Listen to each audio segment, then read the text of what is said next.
One of the things that I think often happens when people look at things about the truth of Christianity or not is they often use the word prove. And the word prove has changed over time. And nowadays, it's not really quite the right word to use in English because it tends to be used most formally in formal logic and in mathematics, where you can actually start with a premise and compel people to go from one point to another through logic. If you accept the rules of logic and the premise, you have to move along that line to the conclusion. The problem about proving things is almost none of the most important things in life can be proved. You can't prove the value of something. You can't prove that your mother loves you. You can't prove that anyone loves you. You can't prove it is worth spending money on things or spending time on things, which is what we do all the time. Proof of a mathematical and philosophical kind doesn't actually help us very much there. And the other way that people have spoken is they've often spoken about the word faith. And faith has changed its meaning over the last 2 centuries.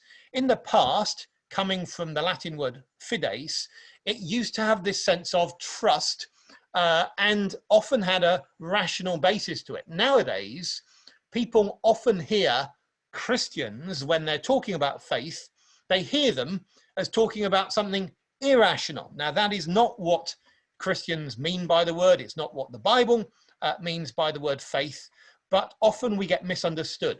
So that's why I decided to entitle my little book, Can We Trust the Gospels? Because that's actually something we do all the time. We have to do in order to live. You can't, you have to trust in order to survive. We trust the people who supply us with food, that they're not poisoning us and so on. It's something we do all the time. In fact, the whole of our lives, our societies, our livelihoods are built on trust. But how do we know things? Well, there's this continent apparently called Antarctica. And I imagine that most people on the call have not actually been there. But we very, very firmly believe that Antarctica exists. So how do we believe it? Well, is it because of science? Well, not quite. Because the problem is that we haven't, any of us, done scientific experiments unless we've been there to show that it exists. So why does we believe it exists? Very confidently, because we trust relational testimony. We trust people who've told us it's been there.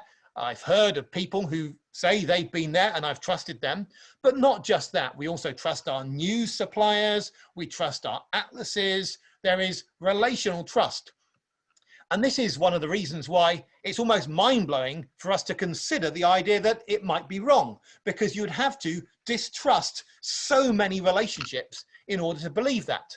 One of the things about conspiracy theories, which can become very popular nowadays, is actually they challenge relationships. They say, you think you should trust this relationship, but really you shouldn't. But that's also their downfall, because so much of what we find in life is that we can trust people. Obviously, we find there are times when people betray us as well. But we build up our lives with a sense of what we can trust and what we can't. It's something humans do. And this is the beauty of the way the New Testament comes to us.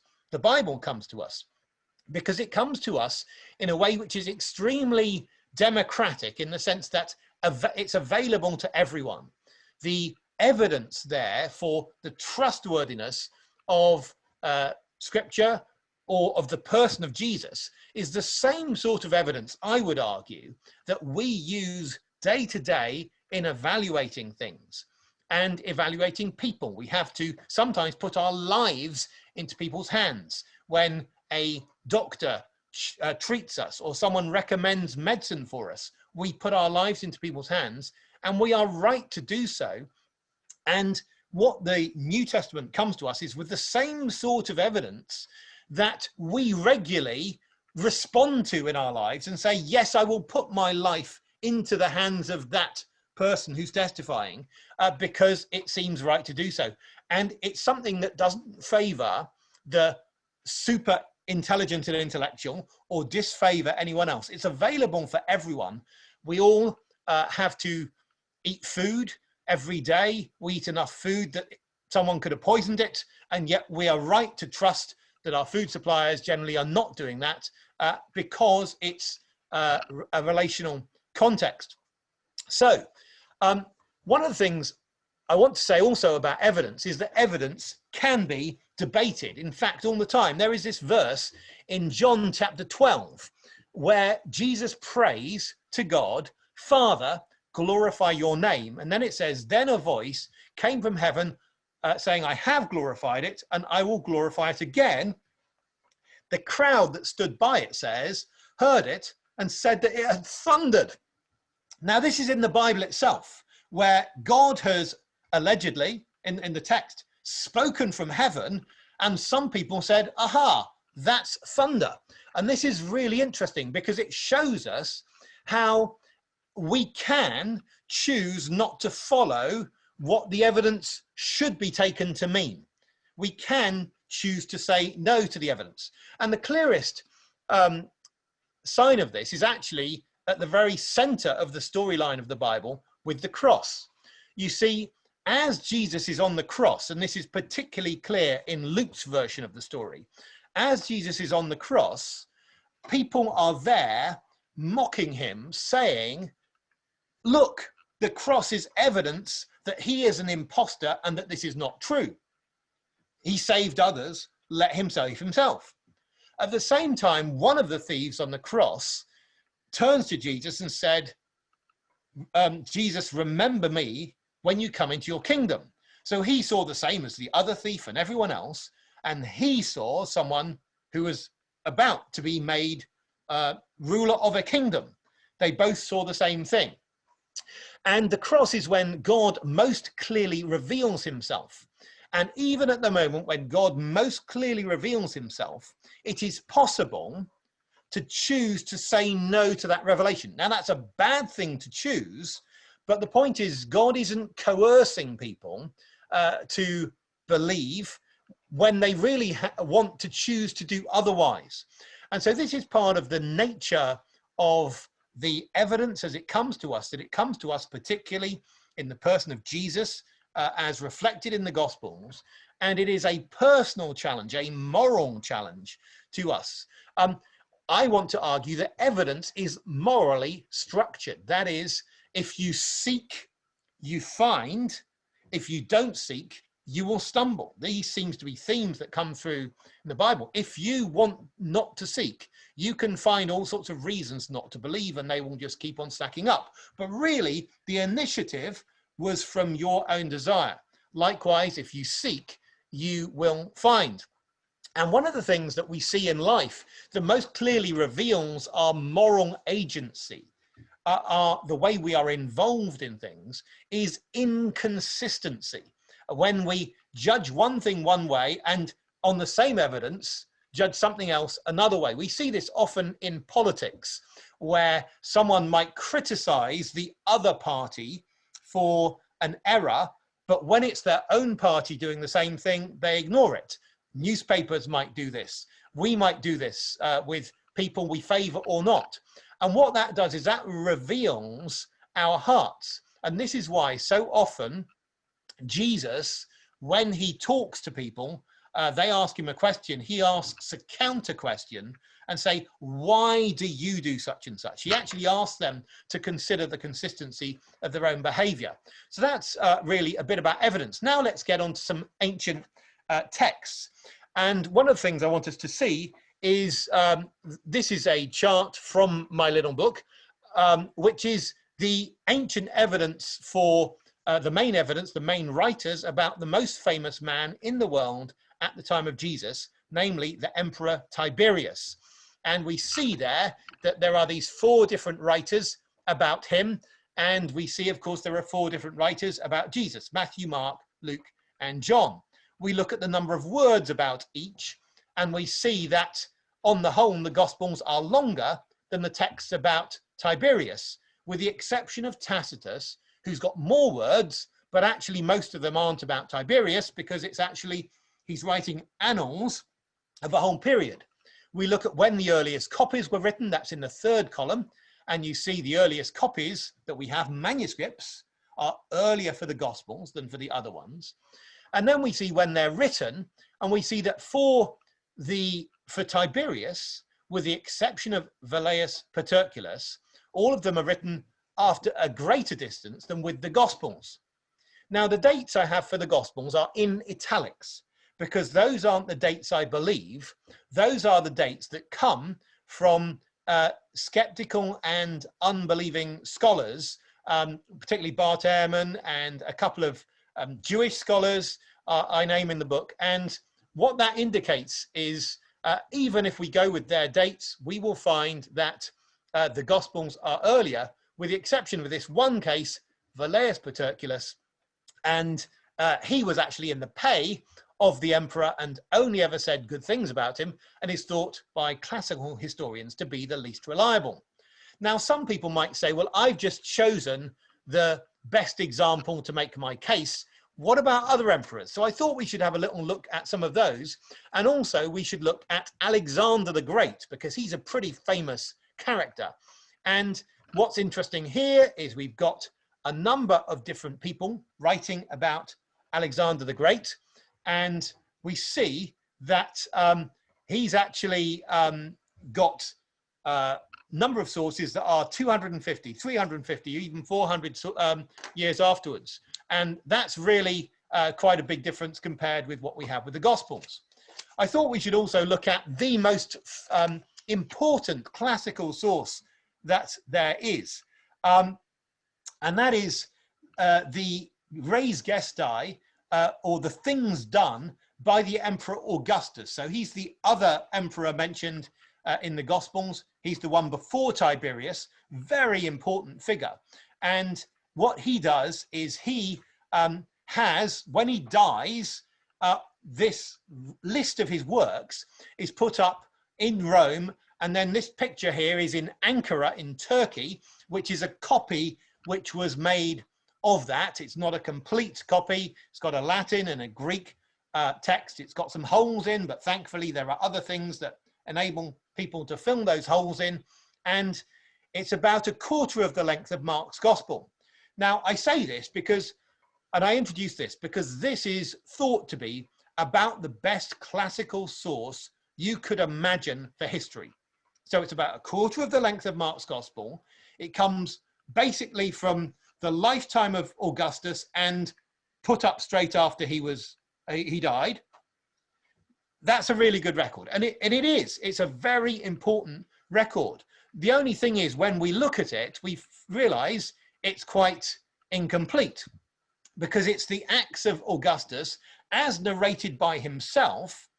And the main thing it focuses there on, and you can see in line 4 of the text, is the money he spent, the money he gave out. So it's his own record. It's not a neutral record. And it's telling you how generous he is. And as you read through this short account, one of the interesting things is you would never think that Augustus took any money from anyone. He only ever gave money out. I'm sure he did give out lots of money. The account is accurate insofar as it says that, but you see it's also extremely incomplete. So my point is not that we should say that the records of Jesus are in every way better than the records of anyone else. I'm not wanting to do apologetics by superlative, that is, claiming every superlative for the Gospels. It's rather the case that each lot of ancient evidence is different from every other lot. In one sense, this record looks better than the Gospels because it's on stone and it's so close in time to the life of Augustus. On the other hand, it's defective in the copy, it's incomplete in what it says. Each thing is its own record. Emperors have something that Jesus didn't have, which is coins about themselves, but that doesn't tell you much. But then what's written about Jesus is a whole load of epistles and letters and a whole movement that springs up soon afterwards. So in fact, I would just want to say it's not that there is more evidence for Jesus than there is for lots of other people, because many more people today have more written about them. That's just the nature of things. But there is enough evidence of Jesus that I think there is a moral challenge for us to trust. That's my point. It's not that we should think that we always need to argue that there's always more. Now, let's get on to what the Gospels are. And just briefly, there are three of the Gospels, Matthew, Mark, and Luke, which are closer to each other than they are to John. But that actually gives you four different sorts of material, because in a common idea is that Mark comes first, and then Matthew and Luke copy from Mark. And in fact, it's thought by many scholars that Matthew and Luke copy from a common source. They call it Q. But there are some things only in Matthew and some things only in Luke. So there you have actually 5 different sorts of material. So if we look at the 4 Gospels, we have an amazing optimization, because we have 3 Gospels of one type, similar, 1 slightly different, Synoptics and John. Imagine if you had 4 completely different Gospels, then, well, you would have 4 witnesses. But if you had 4 Gospels, but 2 of them were similar, one was C and one was little c, you would think, really, you've just got 3, because you would think that one of them got, little c got copied from C. Imagine you had 4 Gospels and you had 2 of them were similar and the other 2 were similar. People would think, well, you only really have 2 sources there, because little a has been copied from big A, little b copied from big B. But what we have in the 4 Gospels is actually 5 types of material that we can investigate. We've got things in Matthew and only in Matthew, things only in Luke, things in Mark, which are in Matthew and Luke as well, generally. And then we have material which is common to Matthew and Luke, plus we have John. That is actually mathematically the best way to optimize 4 Gospels to get the most variety of material. It's amazing. Another thing to point out is that the Gospels are not things that over time, over a long period of time, came to be believed to be scripture. Actually, they claim to be scripture from the very beginning. So we find that Matthew begins with a genealogy like Genesis, and the first 2 words are the book of genealogy, which is a quotation from Genesis 5. That's what it's saying. Already at the time of Matthew, people believed, who are Jews, they believed Genesis was words written from God. Matthew says, I'm the same sort of book. Mark begins. Isaiah, if you like, is now being fulfilled. Elijah is back. This is an exciting time. Last time Elijah was around, we got scripture. So I think we're going to expect some scripture now. Luke begins rather like 1 Samuel, with this barren, righteous couple having a child, and then some songs. John begins like the beginning of Genesis. They're all saying, you know, scripture beforehand you know that the Old Testament is inspired. We're the same type of thing. Now, when it came to the non-Christian sources in my book, and I won't go over these because you can read them anywhere, including my book, online. I won't go over these in detail. I chose just 3 of several because these were the ones that did enough for me. Tacitus, as the earliest non-Christian source, records Christ, his death under Tiberius, and that happened under Pontius Pilate. So and it happened in Judea, and that after that, Christianity had spread to Rome and people are being killed as Christians. That tells us Christianity spread far and fast. Pliny tells us something similar. He also tells us about how the way he would test people for being Christians is, are they prepared to worship the Roman gods and the emperor? And he says this is a sure test for whether they're Christians or not. That's really interesting because it shows that Christians have taken on the Jewish belief that you shouldn't worship anyone but the one true God. And yet in the very same passage, he has them singing to Christ. He describes them as singing to Christ as to a God. They are treating Christ as God. And Jews only have one God. So they must somehow, I think from this text, we infer they're treating Jesus as the Jewish God. The Josephus text There are two texts in Josephus about Jesus. I just used the one that isn't disputed because I didn't want to have pushback. And it tells us that a close family member of Jesus was prepared to die for his religious convictions. I want to go into the Tacitus source just to go over a point I mentioned in the book. And that is that when Tacitus talks about Christians, he talks of them as Christians. You see there that last word on the slide.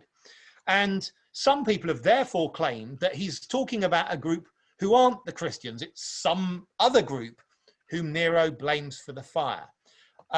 However, the very next thing that Tacitus does is say the person who started the name is Christus, Christ. So very clearly it has to be the Christians. The Christians kept the memory that they had been persecuted at this time of the Great Fire in Rome. And also Suetonius, the next Roman writer, clearly records that it is the Christians. But let's look at the manuscript. And here on line 3 of this Latin manuscript, you can see a C and an H. This is the second word of line 3. Then you can see a sort of downward stroke, which actually is an R. Then you can see an I, but without a dot, then a space, then a sort of tall thing. That's the word Christians in the earliest manuscript of Tacitus, but actually the that has been rubbed out and replaced by an I. So it's an interesting case. Why is that important? The important thing is this. Some people say that's not Christians, and I think very clearly it is, but the word Christian was a new name for everyone. It was a new group, and people didn't know how to pronounce it. And one of the things that I document on this slide and in the book is just how many of the early sources, whether of Christians or of non-Christians, spell Christians not with an I, but with an E, an E. Why do they do that? Because it was a new group and it managed to go and spread across the world when they didn't even have a fixed name. And that's an amazing thing. What is it that could get a movement starting and going so far when it didn't even have a fixed name? Well, it's time now for some questions. So we're going to go to those, and they should be turning up in the chat. If I can just get my screen right. So now, Caspar, you've got actually, I'm going to just change my screen view for this. Excuse me on this. I'm going to stop sharing my screen because that way I will be able to view lots of things that are going into chat. And hopefully there have been some questions coming on, but otherwise I'm going to keep talking about this thing about how Christianity spread. What we have with Tacitus is a spread from Jerusalem to Rome. What we have from Pliny is a spread from Jerusalem, where Christianity started, to northern Turkey. And this is happening in a 30 to 40 year period. Now, in that period, what has to happen is that as Christianity spreads far and fast, some people say, well, could the message be changing? The answer is it cannot be changing in really substantial ways, because it would be difficult for people to be changing the message logistically from hierarchy.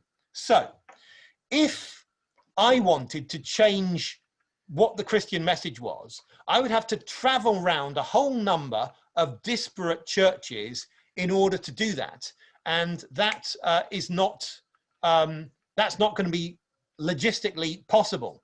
The only way you can get the unity within the belief, the core beliefs at the later stage, is actually if we have the unity at the beginning. Now, what I'm going to do is I'm going to share my screen again, and I'm going to go on to talk number 2 because I haven't. Oh, are they all in the chat? Okay, I can see that now. Thank you. Sorry. Okay, so we got, and these got names. Okay. So evidence is morally structured. How can we be sure that we are not just believing something because we want it to be true? Well, there are criteria for evidence. I'm saying all evidence is morally structured. Every bit of evidence in the world. This room around me is a piece of morally structured evidence. I have to respond. I can't just ignore what's in front of me. If you see people being killed in front of you, you have to do something. It's morally structured evidence. So I'm not saying the Bible is a special sort of morally structured evidence. I'm saying the entire universe is morally structured evidence. The whole universe demands a moral response. And as a Christian, I believe God is the owner of the universe, and the fact that we are there automatically demands a response. So that's what I'm saying. So there are lots of criteria, of course, you can use for belief, and we'll be talking about quite a few of those today. Where should we start our conversation when we speak with a skeptic friend concerning the reliability of the gospel? The best place to start is making sure that they have read the gospels. Again, for the same reason, the gospels, I think, are written in such a way that they present the evidence of themselves. They, just as we meet a person, we have responses. Is that person trustworthy? Are they untrustworthy? These are the sorts of responses we might have. And in the same way, the Gospels come to us relationally. They come to us as people presenting testimony, people presenting what they have seen and heard, and therefore we actually have to respond to that morally. So I would say get people reading the Gospels, and that will be a good challenge. Are there evidences for the resurrection outside of the Bible? Surely an event that profound would not lack various attestations, assuming there is little or none. Would that be a serious challenge? Thank you, Asowo, for helping me clarify my point here. What I was trying to show is the most famous man in the entire Roman Emperor, Tiberius, only has 4 things written about him. That's, I mean, okay, and a few coins and bits here and there. Very, very little, because very little survives. The longest account, the best primary source from the entire Roman Empire was that wall I showed you. That was it. Don't think there are archives and archives of lots and lots of things. So when people say, if there were evidence for the resurrection, surely there will be lots of mention of it. The point is, there is lots of mention of it, and people, Christians, came to believe that Jesus rose from the dead. So we have 27 books from, I would say, within 70 years of the event of the resurrection, which presume Jesus is alive. They talk about Jesus as a living figure. So all of the New Testament.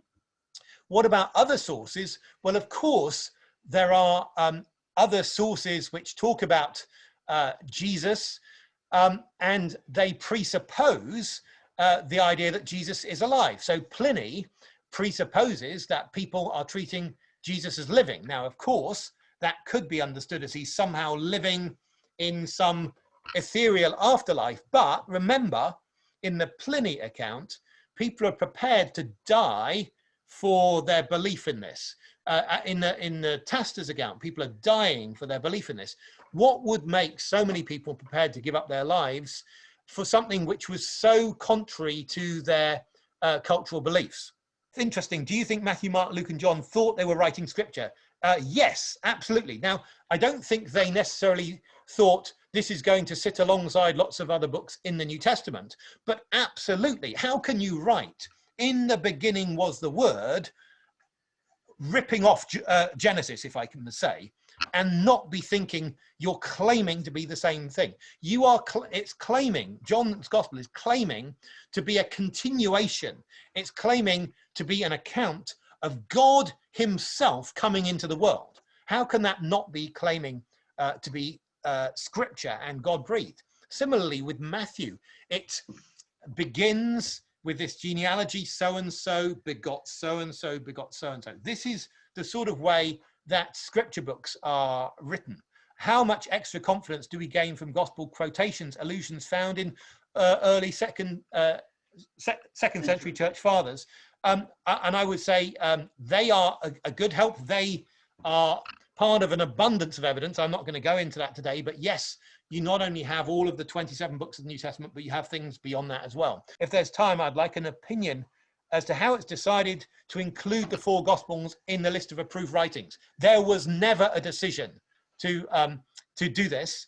There was the four Gospels are the earliest sources, and my argument is this: they present us with their claim to be Scripture.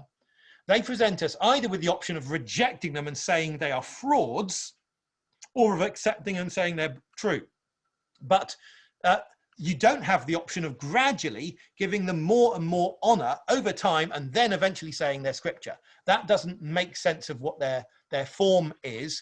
I would want to also refer people to Charles E. Hill's book, Who Chose the Gospels? Who Chose the Gospels?